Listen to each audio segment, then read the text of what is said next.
Mesa de Contratación, el podcast de Gobierto en el que hablamos con profesionales del mundo de la contratación pública sobre los retos, oportunidades y técnicas para alcanzar una contratación pública eficiente y con valor estratégico.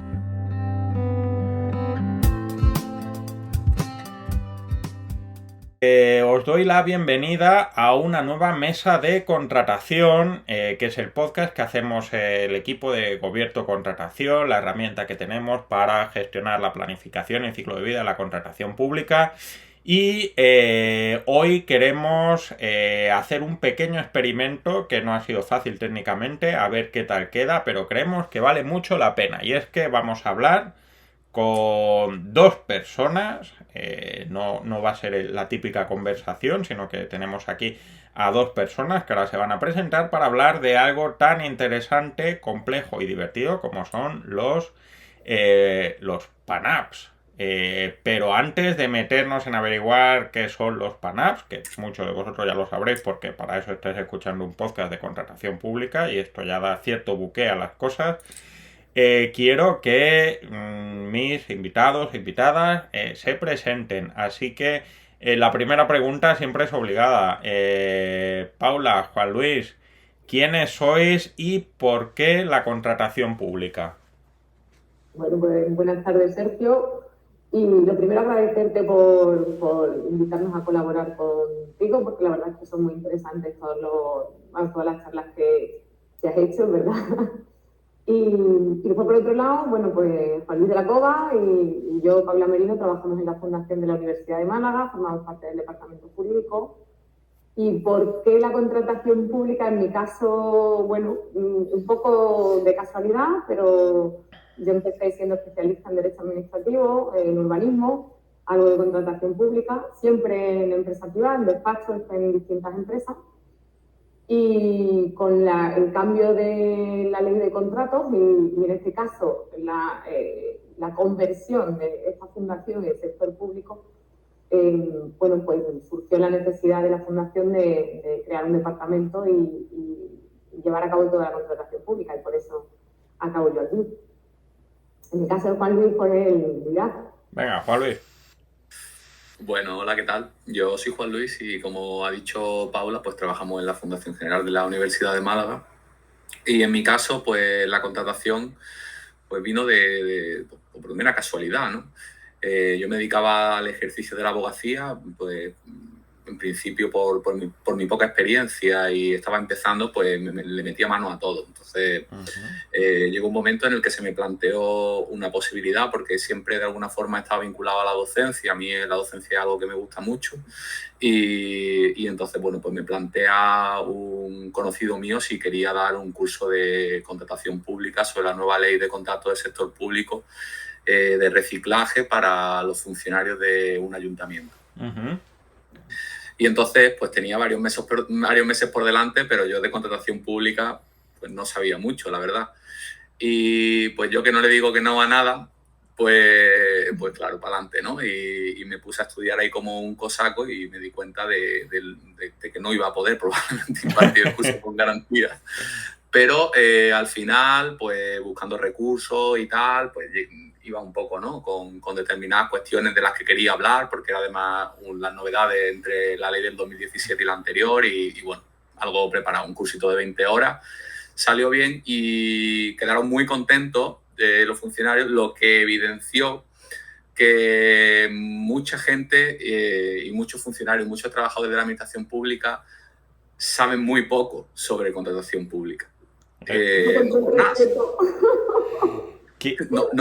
No por nada, no lo digo por nada. Ya, claro.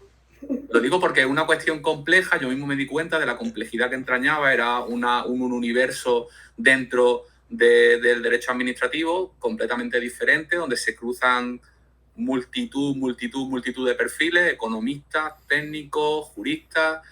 Y entonces, bueno, pues aquello me encantó. Dije, esto aquí hay un filón, ¿eh? Entonces, claro, empecé a estudiar y empecé a perfeccionar y a perfilar mi perfil más, nunca mejor dicho, en el mundo de la contratación. Y bueno, pues eso me lleva un poco a presentarme a una oferta de empleo público de la Fundación, donde se buscaba este tipo de perfil, y aquí estoy.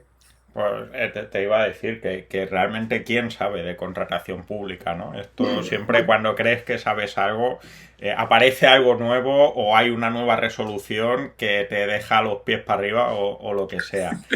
Y esto me lleva a la primera pregunta, porque como he dicho antes, seguramente casi todo el mundo que escucha este podcast, que es muy de nicho, para qué negarlo, no somos una cosa de masa, sabe lo que es un PANAP. Pero por si hay alguien despistado, mismamente mi yo de hace 8 meses, ¿qué es un PANAP? ¿Qué son los PANAPs? A ver, pues los PANAPs al final son los poderes adjudicadores que no son la administración pública. Están definidos como, bueno, son entidades en realidad que tienen o tienen fines de interés general o están abocadas a alguna función pública, pero que que son entidades de todo tipo que no tienen por qué ser públicas o organismos públicos, ¿vale? Entonces, en nuestro caso, por ejemplo, somos una entidad privada, somos una fundación, una entidad privada, pero tenemos fines de interés general y además parte, o bueno, en este caso el capital que recibimos es de la universidad, luego nuestro dinero es público y como tal estamos sometidos a la contratación pública. Juan Luis, seguro que...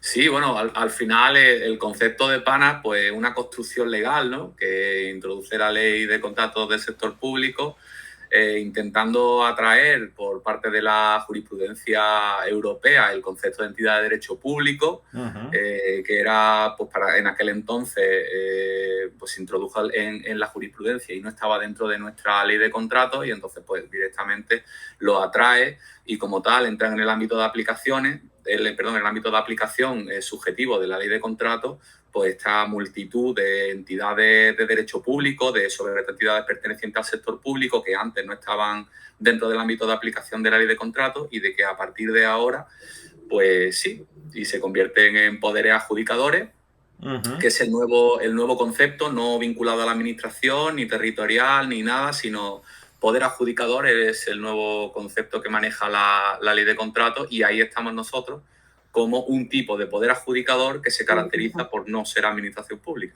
Claro. Y es lo que nos ha vuelto para mí medio loco, ¿no? Porque, bueno, ahora te vamos contando... Claro, esto es lo que os iba a decir, porque no sois administración pública, pero tenéis no uno o dos artículos, sino todo un libro entero para vosotros en la ley de contratos del sector público y por lo tanto eso os aplica la ley. Pero por otro lado no sois administración pública tal cual. Entonces, ¿esto en qué se traduce? ¿Cómo es la vida dentro de un PANAP? Pues compleja. Juan y yo discutimos mucho sobre, para empezar, nuestro régimen jurídico. Porque sí que es verdad que la ley de contratos creo que es la única que deja claramente a efectos de esta ley cómo se nos considera. Es verdad que para muchos sector público, en función de determinadas cuestiones, pero quizá, ¿no? Siempre, sí, donde más claro tenemos que aplicar la ley es en este caso en la ley de contratos. Otra cosa es cómo. Claro. Otra cosa es porque, por naturaleza, como decimos, entidad privada, pero porque la naturaleza del contrato sigue siendo contrato privado. En ningún momento se convierte en un contrato administrativo, es un contrato privado sometido a, en este caso, las reglas de la preparación y la adjudicación. Pero la naturaleza del contrato no se puede perder vista porque además esto nos pasa cuando adjudicamos o no la confusión con el contratista, ¿no? Claro. Los contratos siguen siendo contratos privados, ¿vale? Claro. El problema es cuando... Simplemente iba a decir que claro, que rescatando con el tema del contratista, como hemos dicho muchas veces, si hay muchos trabajadores de la administración pública y del sector público que desconocen bastante sobre materia de contratación, ni que decir hay que dentro bueno, fuera de la administración y desde luego fuera del empleo público, etcétera, pues la gente no tiene un conocimiento,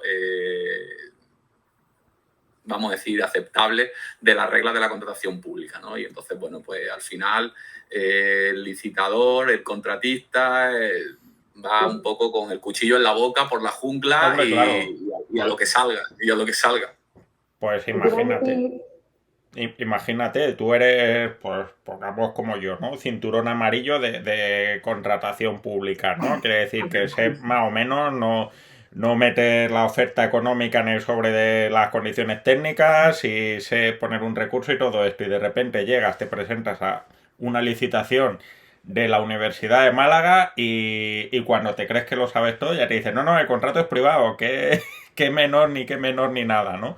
Y esto debe ser una cosa divertida no solo para el contratista, sino para vosotros, ¿no? Porque intuyo que cuando dice Paula que la ley de contratos es la única que os define claramente, quiere decir que las otras no os definen tan claramente y es como cuando te ponen una casa pero los cimientos no han mirado mucho que hay por ahí y hay que vivir como Rambo día a día, ¿no? Yo digo siempre que es como cuando vas a una boda con un traje prestado. Claro. Justo, eso es que nos pasa a diario cuando discutimos mucho, y yo, porque es como, lo veo así, no lo veo así, has mirado doctrina, no has mirado doctrina, pero es que la resolución de este dice, pero la otra no. Entonces, por entrar en materia, ¿no? Bueno, lo primero es que la adaptación, si, como dice Juan Luis, en una administración el conocimiento es, bueno, pues depende del área, más o sea, mayor o menor. En una entidad privada, imagínate lo que es intentar que se siga un expediente administrativo. Ya. Es que es una locura. Claro. Es decir, yo le llegaba a los compañeros y le explicaba, ellos estaban acostumbrados a contratar con quien necesitaban. Punto. Entonces, no, verás, ahora ya no voy a contratar con quienes queréis. Los plazos nos tenéis que avisar con tiempo. Vamos a hacer una planificación. Contrato menor, no contrato menor. Ahí entramos, porque tú sabes, claro, como buen pana que somos, el 318, y yo creo que ha pasado tiempo y yo cada vez lo tengo más claro, pero al principio, ¿no? Y si hablamos, ¿no?, del informe 2018, ¿no?, de Consejo de Abogacía, donde al final acaba diciendo que sí nos remitamos al 118 porque esos importes están claros y sin embargo vi recientemente, que lo tenía que haber visto, ojalá lo hubiera visto en verano, un vídeo de Javier Vázquez Matilla, lo habrás visto. Sí. Bueno, nos encanta Javier Vázquez Matilla y muchos otros, pero la claridad de exposición en ese momento, claro, a 2 años vista, bueno, pues ya es otro tema, pero 3 años va a ser, no 2, 3. Pero la inseguridad jurídica de decir, bueno, ¿qué hacemos? ¿Qué hacemos? Aunque no es vinculante el informe, claro, vamos a arriesgarnos. Cuesta. Entonces, todo el procedimiento de que los compañeros entren, ¿no? Venga, los procedimientos administrativos, la explicación, el no sancionamiento del contrato, oye, que no me lo hagáis para este año, sumadme, si dentro de 2, esto ha sido y sigue siendo complejo. Y después lo que te hablo del 118, porque lo estamos aplicando, pero no vivimos bien. Claro, porque dices, a lo mismo mañana llega otra resolución y me dice que todo lo que he hecho hasta ahora no vale nada, ¿no? Con lo cual vives con ese pellizquillo en el estómago que le da la emoción que todo el mundo busca cuando se dedica a la contratación pública, ¿no? Debe ser. Pues parece una broma, pero no tiene de broma nada. Al final yo creo que puede que no haya una materia de derecho administrativo. Seguro que hay muchas, ¿no? Seguro. En la cabeza, seguro. Pero a mí en la cabeza no me viene ninguna en la que haya probablemente más inseguridad jurídica, en la que más se acepte el arrojo y la interpretación de determinadas personas, porque claro, tenemos que tener en cuenta de que sí, que es verdad que tenemos una ley extensísima, tenemos 2 reglamentos, en parte derogados, parte no, pero de mucha aplicación, hay muchos preceptos de aplicación todavía dentro de esos reglamentos. Y con eso vamos trabajando. Pero sobre todo lo que en nuestro día a día nos va ayudando, pues son esos informes, ¿no?, que determinados órganos consultivos van generando y órganos, y sobre todo tribunales administrativos de recursos especiales. Uh-huh. Pero ¿qué problema tiene? Que no son vinculantes. Bueno, ni siquiera consistentes, porque esto es como mi abuela cuando cambiaba de cura a confesor, ¿no? Porque cuando un cura no le daba la solución se iba a otro cura y ya está. Pues con los consultivos también te pasa lo mismo, ¿no? Que cada uno tiene su idea y dice, pues me cojo el consultivo que mejor me venga, ¿no? Incluso dentro de los órganos consultivos, dependiendo del tiempo, se va cambiando de criterio. Incluso dentro de, es decir, el vinculado a tu, digamos, a tu territorio en el que estás, ni siquiera vinculante. Es decir, estamos hablando de soft law, que se supone que funciona de que si tú te acoges a su criterio, pues no hay ningún problema, cuando se fiscalice o se judicialice el expediente, no va a haber ningún problema porque te has acogido a un criterio, pero que si te separas del mismo tienes que justificarlo por qué te separa y en base a qué te separa. Lo que hace que, bueno, pues haya las dos caras de la moneda perfectamente diferenciadas, que el operador jurídico, que en su día a día no suficientes problemas tiene ya como para encima andar justificando por encima de los órganos consultivos y que se acoge para facilitar su trabajo a la doctrina y a las resoluciones de este tipo de órganos. Y luego están pues aquellos que dicen, no, yo voy un pasito más adelante y voy a interpretar, voy a dejar de registro de cuál es el criterio jurídico que seguimos, cuál es la interpretación del mismo y vamos a interpretar las normas dentro de, digamos, los parámetros que consideramos legalmente estables para determinadas cuestiones. Y todo ello porque no hay una jurisprudencia como tal, no tenemos apenas jurisprudencia del Tribunal Supremo en materia de contratación y, por tanto, la jurisprudencia conocida como tal, la que es vinculante y fuente del derecho, pues aquí en la contratación pública no la tenemos. Claro. O tenemos muy poco. Habrá que esperar, porque al final lo más reciente son informes que no son vinculantes, y lo que dice Juan Luis. Yo no nos hemos atrevido a separarnos de criterios, vaya que, pero la realidad es que nos dificulta muchísimo el trabajo. Lo que no quita que sea transparente y que no hagamos las cosas bien, porque se puede, pero desde luego de otra manera. O sea, la locura del principio de pedir 3 presupuestos para todo, ya después, bueno, vale, cuando se esté vulnerando la competencia y realmente, vale, pues vamos a hacer las cosas cada vez que estén bien hechas, pero un poquito más laxas. Pero la realidad es que la legislación, tú cada vez que lees ese libro tercero, ¿no? Y vuelves a leer el 318, pues yo cada vez lo tengo más claro. Digo, es que es verdad, es que realmente, ¿dónde dice que? Porque hay remisiones a los otros 2 libros, ¿no? A los capítulos, a los títulos, pero con respecto a la parte de por debajo de 40.000 o de 15.000, no hay remisión al 118. ¿Y por qué no se explícito justo en este tema? Luego, yo sí creo que los panas deberíamos echarle valor y para eso vamos a trabajar en la fundación, ¿verdad? Vamos a justificar muy mucho esta parte para poder agilizar el trabajo, ¿eh? Porque una de las cosas, no sé si les pasará a otras entidades, es nosotros tenemos una cantidad de áreas muy grandes y muy distintas entre sí. Nosotros hacemos investigación, pero también hacemos formación, idioma. Estoy comprando una editorial, pero también tengo que contratar el control de estabilidad o hacemos un radiofármaco. Entonces, imagínate, no podemos, salvo las cosas comunes de suministros, etcétera, lo demás todo es muy particular y de bajo coste. Claro. O sea, de investigación. Pero yo no puedo hacer una licitación por cada contrato que realmente me están requiriendo los compañeros. Entonces, poder agilizar o hacer contratos sin una duración limitada de 1 año, que cambiaría mucho las cosas, ¿no? Entonces, claro. Sí. La idea sería poder agilizarlo un poco y no llegar a ese límite, y se pueden hacer las cosas bien.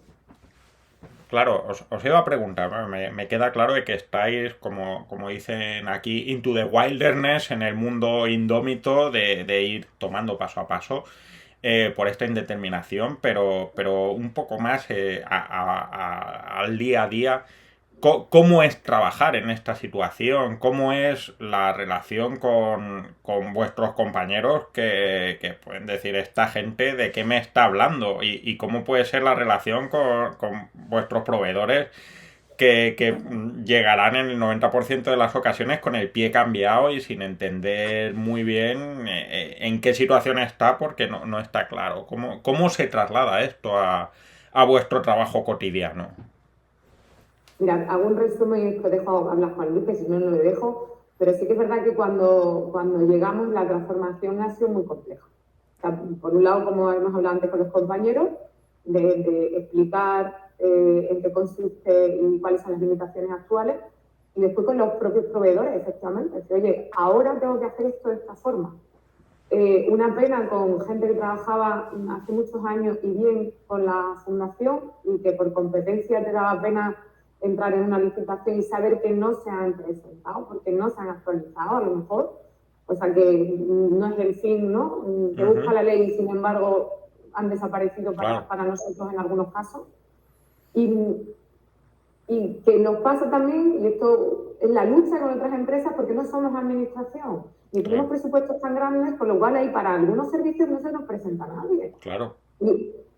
O intentan imponer su forma. Esto nos pasa en los contratos menores, porque incluso necesitamos servicios para corto plazo o de bajo coste, y nadie lo quiere hacer y nos mandan subcontratos privados donde no son modificables, donde no nos quieren cambiar, que no vamos a más de un año, que no son prorrogables. O sea, es tremendo. Claro. Es tremendo. O cual puedo contar cantidad de experiencias también con empresas de mensajería. Sí. Bueno, realmente rescatando un poquillo la pregunta que en este caso, digamos, de cómo en este caso es trabajar ahí y la relación con los compañeros, pues hay que decir que es complejo. No es fácil. ¿Por qué? Porque normalmente las administraciones públicas, ayuntamientos, gobierno autonómico, etcétera, digamos de alguna manera que tienen unas competencias conferidas y hay unos órganos políticos que dirigen la acción de esta administración y entonces, bueno, pues van marcándose sus propios objetivos y por ahí van los tiros, ¿no? Pero nosotros, y yo digo los panas, pero sobre todo nosotros, por nuestras circunstancias, hemos nacido como, no hemos nacido, pero hemos renacido como un medio propio de la Universidad de Málaga. Claro. Esto significa que hemos nacido para ejecutar prestaciones, en este caso para la Universidad de Málaga. Hay un componente ejecutor, muy importante en nuestra entidad. Y esto explica que la mayoría del personal de nuestra entidad sea personal técnico encargado de ejecutar esos trabajos. Nosotros digamos que somos, desde el punto de vista de la asesoría, pues una especie de remix en el que se metería pues la secretaría, se metería la intervención, intervención poco, pero algo de intervención, se metería también la asesoría jurídica y entonces, bueno, pues seríamos un órgano administrativo, no, seríamos el órgano de la entidad que tiene un cierto peso a nivel administrativo. Y desde luego, relativo a la contratación pública, pues total. Y es complejo porque los compañeros muchas veces no entienden esos cortapisas constantes, esos palos en las ruedas que parece que estamos metiendo para cumplir con la ley, para cumplir con el expediente y que al final se traduce en una baja competitividad en determinadas circunstancias, se traduce en al final dificultades, ¿no? Para ejecutar de forma rápida, de forma sencilla aquellos trabajos que nos encomiendan. Y hay una labor didáctica detrás que es complicada, hay una labor técnica detrás que es complicada y por eso en ese sentido tenemos que decir que la contratación pública para los PANAPs no es fácil porque la mayoría de los PANAPs son entidades instrumentales, por decir la totalidad. Y como entidad instrumental ha nacido para ejecutar competencias por parte de la administración pública y el componente ejecutor es muy importante. Y la contratación pública dificulta y retrasa esa ejecución. Claro. Entonces, esto está servido. Sí. No, que yo sé, o sea, que cantidad de, incluso administraciones públicas, cuando me habla de determinados tipos de contratos, se lo he hablado yo mucho con Consuelo, por ejemplo, en pequeños ayuntamientos tienen la misma dificultad. La nuestra es añadida, porque efectivamente el personal ni siquiera está preparado ni sabe lo que es una ley de procedimiento, ¿no? Pero es verdad que sé que esto ocurre en distintos tipos de administraciones, pero si ya es complejo en ellos, pues imagínate en esto. No sé si, supongo que la mayoría de poderes adjudicadores estará pasando igual y además, en nuestro caso, porque ni siquiera nosotros tenemos que aplicar la ley de procedimiento. Claro, pues esto es una cosa que también cuando estaba preparando este tema, porque ya os digo, hasta hace 8 meses los PANAP para mí no eran ni una cosa.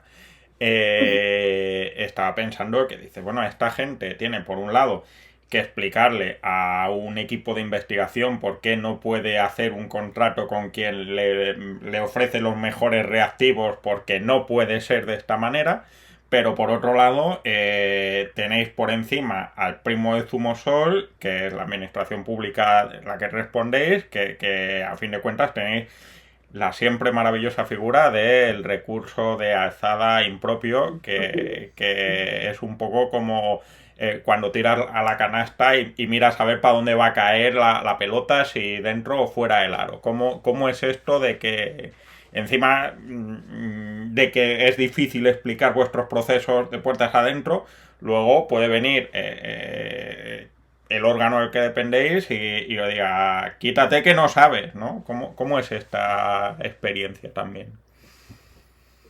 Esta experiencia es la que a Juan Luis y a mí nos alegra el día a día porque claro, justo el recurso de estado impropio ya hemos tenido la experiencia y efectivamente, claro, te llega del órgano, ¿no? Oye, acaban de interponer un recurso de estado impropio, ¿me lo contáis?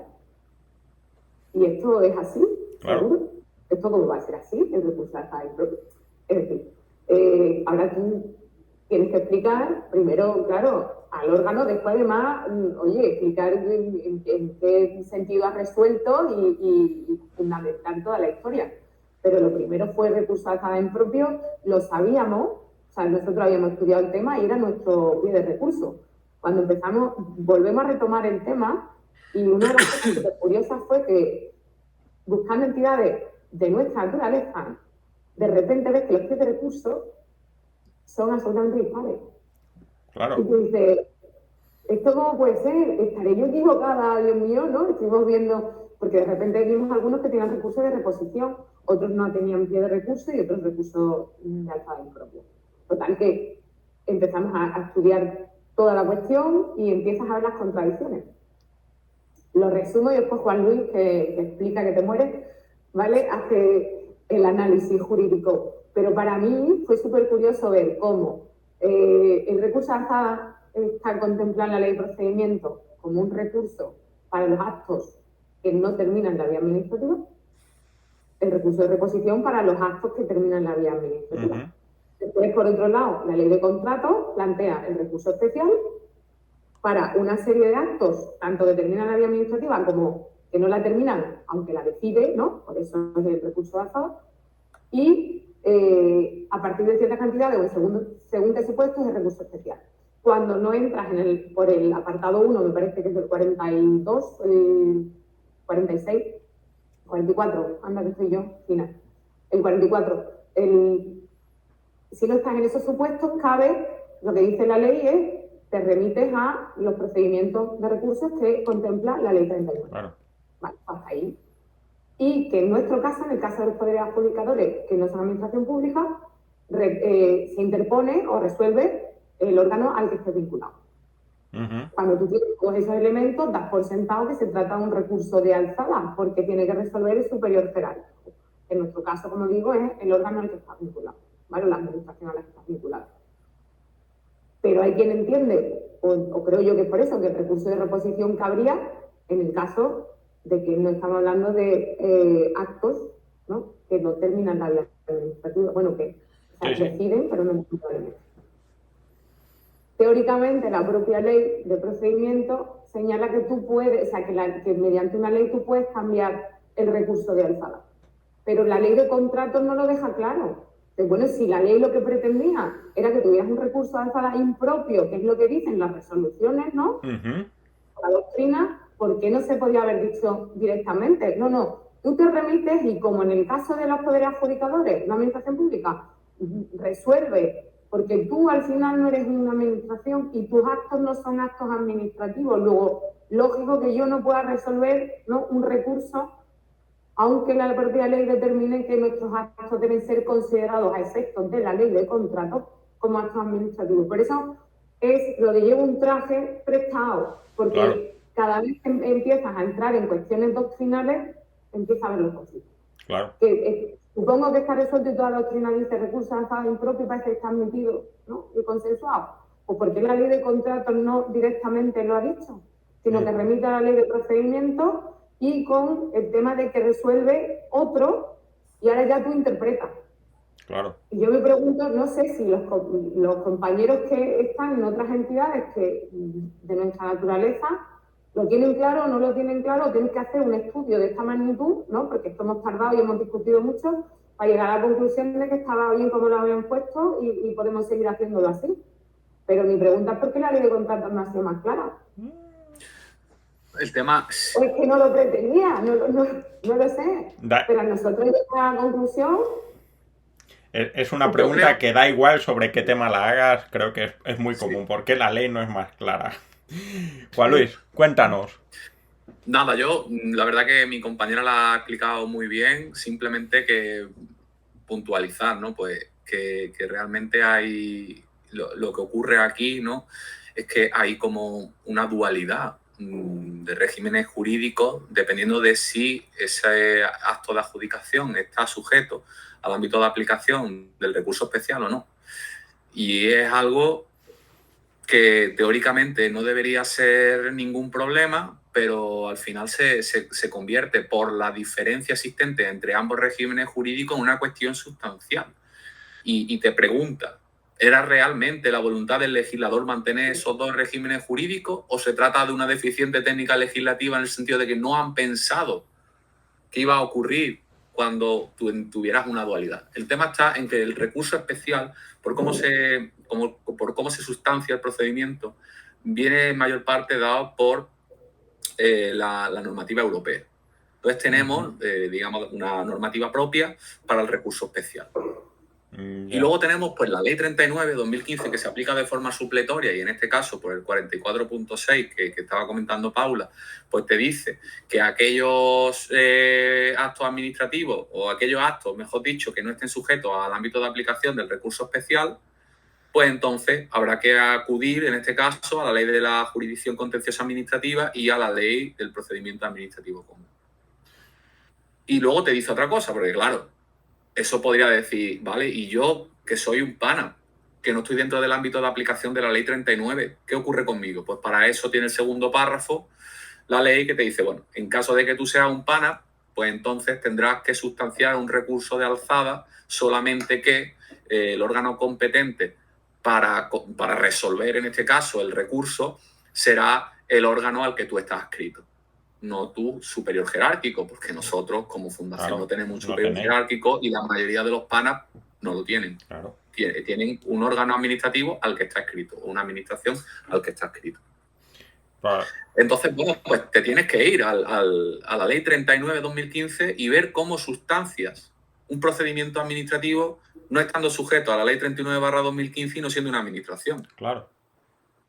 Claro. Y desde luego descubre no solamente que no sea sencillo, sino que en este caso el recurso de alzada está pensado para aquellas resoluciones que, como ha dicho Paula, no ponen fin a la vía administrativa, mientras que cuando está sujeto al recurso especial, se podría decir que no da lugar a más recursos administrativos. Claro.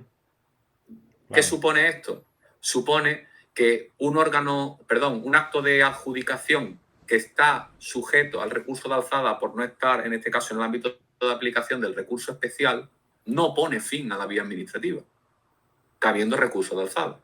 Claro. Pero si está dentro del ámbito de aplicación del recurso especial, entonces sí pone fin a la vía administrativa porque no cabe recurso, de tal forma que tienes el plazo para interponer el recurso especial y después de eso se acabó. O sea, perdón, Sí. Paralelamente, recurrir a la jurisdicción contenciosa. Claro. A eso me refiero. De la otra forma, no.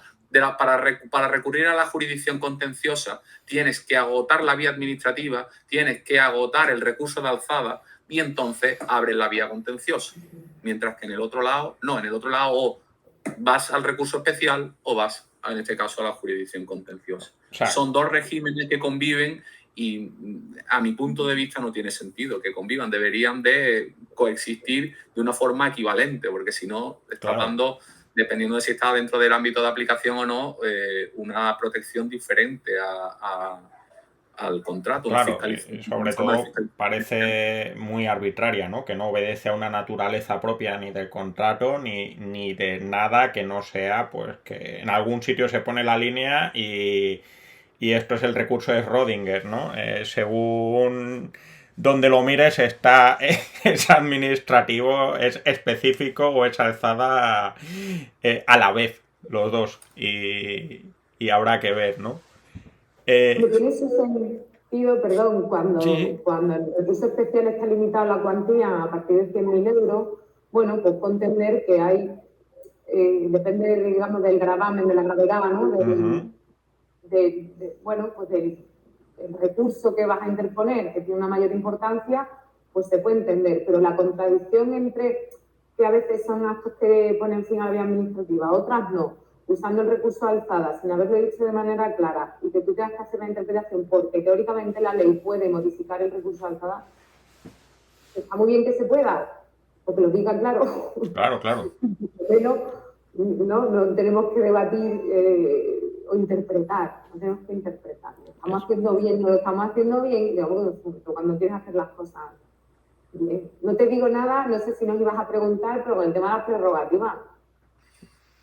Dime. O sea, podría adjudicadores en una administración pública. Aquí tenemos también un debate, Juan Luis y yo, bueno, porque en nuestro caso, además particular, las fundaciones no pueden ejercer potestades públicas. Claro, distingamos, puedo adjudicar un contrato. Es una decisión unilateral que el otro no. Vale. Claro. O sea, voy a tener una serie de potestades que teóricamente me está atribuyendo la ley. Pero ¿hasta dónde? ¿Hasta dónde? Y ahí es donde tenemos la discusión, porque nuestra preparación y adjudicación está clara, pero modificaciones, algunas están claras, y las resoluciones. Yo puedo resolver un contrato como una administración de manera unilateral y ya el otro que me demande me responde, ¿o no? Hombre, me encantaría, pero sin tener potestades administrativas. Claro. Sí. Esta es una guerra y la doctrina que hemos leído para mí no está clara. Y digo para mí lo miro porque... Claro. Yo en este caso coincido con Paula en que nosotros no podemos, no tenemos, vamos, cuando te vas al famoso libro, ¿no? Para los PANAPs, ahí tienes ya una clara advertencia de que las prerrogativas no las aplicarás porque no eres administración pública y por tanto esa situación de preponderancia, ¿no? En la que la ley pone a la administración pública, pues no por ser PANAP no te la permite. Claro. Sin embargo, sistemáticamente, cuando vas a los pliegos de condiciones administrativas particulares de los PANAPs, te encuentras con que los pliegos atribuyen determinadas potestades al órgano de contratación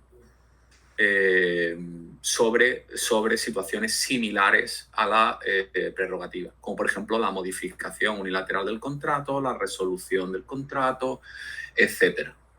Y entonces aquí es donde yo muchas veces decimos, es que estamos en una situación muy compleja. ¿Por qué? Porque cuando se le ha preguntado a los órganos administrativos sobre esta cuestión, los órganos administrativos no han dado una respuesta para variar unísona, ¿no? A esta pregunta.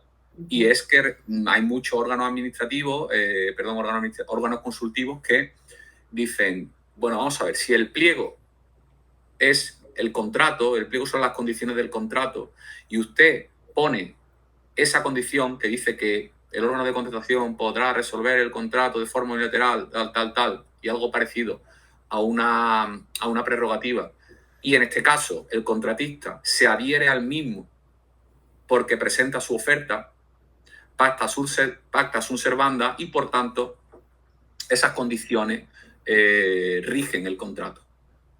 Y esta es una situación compleja y muy interesante, porque nos vamos al derecho civil, porque nos vamos no nos podemos olvidar de que estamos en un procedimiento de contratación, pero es un contrato y está la legislación civil de fondo, y dice, si las partes pactan estas condiciones, pues, y no es contrario a la ley y está dentro de los límites, pues ¿por qué no? Y otros dicen que no. Claro. que sitúa en este caso al órgano de contratación en una situación muy superior al contratista y que por tanto aniquila esa equivalencia entre las partes y es abusivo. Bueno, claro. Que para mí lo es, por ejemplo, ahí estamos, en eso debatimos porque yo digo, no estamos en condiciones de igualdad, aunque después haya contratistas que nos traten así. Ya. Y para nada, en fin, bueno, creo que hay gente que nos cuesta que a veces que se presenten los licitadores o en los contratos públicos que nos entiendan que somos sector público y que nuestros contratos tienen que cumplir una serie de requisitos. Pues fíjate.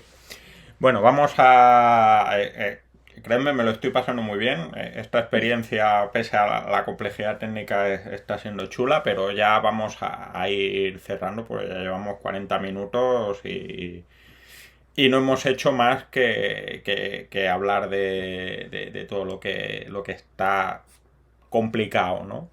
La última pregunta siempre me gusta hacerla un poco en tono positivo. ¿Qué creéis que os ha facilitado la vida o qué os podría facilitar más la vida en el futuro respecto a vuestra situación actual, ¿no? Un poco la pregunta es doble. ¿En qué la cosa os beneficia de alguna manera? Y en segundo lugar, si tuvierais que pedir una carta a los reyes o al legislador o a quien corresponda, con una sola cosa, ¿qué pediríais para que vuestra vida en el mundo salvaje de los PANAPs fuera más sencilla y más llevadera? A ver, en mi caso te diría, no me hagas pedir una cosa, déjame pedir unas cuantas. Porque... Bueno, 3, pero... Como 3 deseos, dame 3 deseos. Como Aladín, no vale ni enamorarse ni resucitar a un muerto. O sea que... A partir de ahí, venga. No, dale. Sería la clarificación de muchas cuestiones en la ley, ¿no? Quizá con la experiencia que ya hemos tenido y las demandas que tenemos, es obvio que la primera sería, aclare usted que el 318 no se repite el 118 para mitad. La claridad. Sí. Y realmente si pudiera pedir, no me trates como una administración cuando no lo soy, porque realmente acaba habiendo cantidad de conflictos. Que entiendo que es la manera, que es dinero público, que hay que controlarlo y además lo comparto. Por eso hablaba antes de la transparencia, tiene que estar y las cosas tienen que hacerse. Pero la dificultad y los medios que tenemos no son los de una administración. Es imposible funcionar con una administración y hacerlo bien.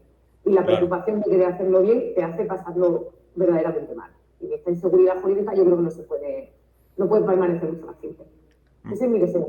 Vale, pero ahí tienes 2 deseos que no son pequeños, que es la claridad y el tratamiento más definido, no como una administración pública. ¿Algún tercer deseo o lo dejas para sobre el camino? Con eso estoy ya muy bien. Mira. Para mí lo completan. Como los mandamientos. El tercero para mí. Pues, bueno, tú también tienes 3, ¿eh? O sea, no te sientas cohibido. Aquí, puestos a pedir, creo que nos van a hacer el mismo caso. Mira, yo creo que para que las cosas vayan bien, y esto no lo digo yo, lo dice todo el mundo, ¿no? que está en la contratación pública, se requiere algo de planificación. Aunque esa planificación no esté escrita en piedra, se pueda modificar y se flexibilice para las necesidades que puedan surgir, pero cierta planificación sí que es necesaria. Y entonces esa planificación se pone de manifiesto con 2 cosas que hay que decirlo. Sí, yo quiero planificar, pero necesito tiempo. Y ese tiempo equivale al destino de unos recursos. Y yo estoy en un PANA. Y por tanto, se supone que la eficiencia en el uso de los fondos y la eficiencia en el funcionamiento de mi órgano es lo que justifica el nacimiento del mismo órgano. Si mi órgano no es eficiente, ni a nivel económico, ni a nivel técnico, mi órgano desaparece. Entonces, esa planificación es necesaria, pero a la vez es muy difícil encontrar el tiempo y los fondos y, en este caso, los recursos necesarios para acometer esa planificación sin perder de vista las otras 2 cosas que te he dicho que son esenciales en nuestro tipo de poder adjudicador. Entonces, sí, la planificación, todo el mundo diría la planificación, pero es un deseo, porque realmente hay que acometer la misma sabiendo que para planificar hay que destinar tiempo, hay que destinar recursos y son muy valiosos. Claro, ¿no? A fin de cuentas, la teoría más generosa sería que no sois administraciones públicas y tenéis más flexibilidad, pero por otro lado manejáis dinero público y por lo tanto tenéis esa responsabilidad, pero luego encima toda esa complejidad acarrea una serie de tareas que no son fáciles, añadido a todo lo que hemos estado comentando de poca claridad, inseguridad y de hacer una pedagogía importante a gente que posiblemente os mire como si sois marcianos, ¿no? Cuando dice, no, esto necesito yo 3 ofertas para estos reactivos, para estas tiras de diabéticos o lo que sea, y te miran y dicen, ¿cómo que 3 ofertas si solo los hace un señor, ¿no? Y este tipo de cosas que acaba uno encontrándose en el mundo de la investigación universitaria que tanto recuerdo. No puedo decir que con cariño especialmente. Te interrumpo medio segundo, pero parece Sí. que es verdad que lo decimos de broma, pero ha sido duro y sigue siendo duro. Pero ha sido duro. El entrar al procedimiento, que los compañeros lo entiendan y no te mates con la mirada. Y sabemos que eso va a ocurrir por dedicarnos a lo que nos dedicamos, pero cuando eso, no conocen ni siquiera el procedimiento administrativo, dentro del ayuntamiento es complicado, pero fuera de la administración no se entiende. Sí, no. Ha costado trabajo y te digo, todavía sigue costando. Totalmente lo entiendo. Yo, de hecho, algunas veces, no solo en mi actual trabajo, en trabajos anteriores, parte de mi trabajo era hacer esta pedagogía con proveedores, ¿no? Explicarles por qué tenían que hacer las cosas de determinada manera y demás. Y también, pues lo mismo, también te miraban como, ¿de qué me está hablando este señor, ¿no? Que a fin de cuentas... Bueno, venimos los dos de empresa privada y yo creo que ahí hemos hecho una labor con los proveedores importantes. Claro. Porque yo he trabajado mucho frente a la administración, sé cómo funciona y he estado al otro lado. Entonces nos gusta atender por lo menos al proveedor de una manera determinada y echarle el cable en todo lo que hemos podido. Y eso también ha llevado mucho trabajo. Pero en eso yo sí estoy contenta, por lo menos, en haber podido... Bueno, y que se sume al carro, ¿no? Sí, facilita mucho las cosas y eliminar conflicto y facilitar colaboración siempre es muy gratificante, ¿no? Y quizás es una de las ventajas que podéis tener dentro de ser PANAPS y de este régimen un poco más raro que no tenéis que mantener ese escudo, por así decirlo, que en principio tienen las administraciones públicas, ¿no? Sí. Pues no sé si tenéis alguna cosilla más. Ya llevamos casi 50 minutos y me reservo volver a llamaros con alguna solución técnica un poquito más sólida, pues para la próxima resolución de alguna junta consultiva o lo que sea, porque la verdad es que esto da para muchísimo juego.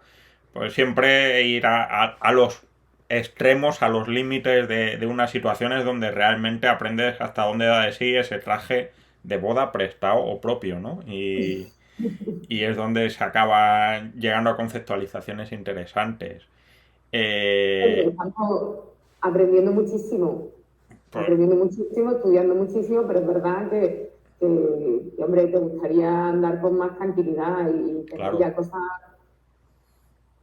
Sí. Desde luego. Interrumpo, dices que te contaría mil cosas, pero no. Volvéis cuando queráis, o sea, esto es como la casa de los Martínez. Una vez que os damos la llave, podéis volver, entrar, salir, lo que sea. Ya os digo, yo me lo he pasado muy bien, he aprendido mucho porque hasta hace 8 meses para mí los PANAPS no eran una cosa. Y me he empezado a familiarizar más este fin de semana preparando la entrevista y estas historias, y la verdad es que es un campo que me parece súper interesante y desde luego sobre todo hablarlo desde el punto de vista de vuestra experiencia, ¿no? De lo que es, porque muchas veces, que es de lo que se trata este podcast, la ley, y siempre nos quedamos mucho con la foto en grande de lo que es la ley y demás, pero en realidad la práctica es lo que hace el funcionamiento de la ley, ¿no? Y lo que estáis viviendo es lo que acaba haciendo toda esta historia. Así que nada, oye, muchísimas gracias. Ya os digo, lo digo completamente en serio, cuando queráis, volvéis y hablamos más de todas estas cosas que nos hemos dejado porque esto da muchísimo juego. Si queréis despediros, pedir un disco, saludar, lo que sea. No, darte las gracias por la invitación. Que además he estado viendo muchas de las conferencias que he grabado, me ha parecido todas súper interesantes. Es que vas aprendiendo de todo, Claro. de todo el mundo, y sobre todo lo que tú has dicho, de la experiencia de cada uno, porque la ley está ahí, pero después en la práctica, cuando se aplica, cuando ves los problemas, es donde, ay, pues mira, esto se aplica así o no, tal, en fin. Que muchas gracias, de verdad. Nada, a vosotros. Para mí y te lo agradezco. A vosotros, Juan Luis. Yo en este caso igual, pues agradecer mucho la oportunidad, me lo he pasado muy bien. Cuando queráis repetir, solo tenéis que avisarme. Yo me apunto a todo, ya lo sabéis. Y nada, pues ya saludar, ya me anticipo y saludo a los oyentes y les digo que somos pocos, pero muy aguerridos. Somos muy aguerridos y sí. Y entonces, bueno, pues ya está. La verdad que encantadísimo de que iniciativas como esta existan y que poco a poco pues cree comunidad y además nos ayude a trazar lazos de unión que necesitamos, ¿no? Y que vamos, es necesario. Está claro, cuando alguien se enfrenta al código electrónico del BOE de contratación pública ya muestra un nivel de dureza y de resistencia que es testigo de dónde estamos. Y nada, pues yo también me despido. Muchísimas gracias, nos vemos próximamente con otro programa y muchísimas gracias a vosotros por haber estado aquí, de verdad que ha sido un gustazo. Nos vemos en la próxima mesa de contratación y entre tanto, pues cualquier cosa, ya sabéis dónde estamos, en Twitter, Gobierto, en LinkedIn, en nuestra página web, lo que sea, y nos seguimos hablando. Venga, hasta luego.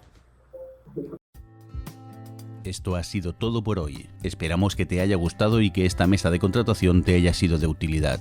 Puedes encontrarnos en contratos.gobierto.es y puedes escuchar este y todos los podcasts en contratos.gobierto.es/podcast, en Spotify, Apple Podcasts, Google Podcasts o en cualquier otro sitio donde escuches habitualmente tus programas favoritos. Si crees que este trabajo vale la pena, te agradeceremos que des 5 estrellas, me gusta o comentes el programa en la plataforma de podcast que uses habitualmente y que lo recomiendes a quien creas que le pueda interesar. Esperamos verte muy pronto de nuevo por aquí.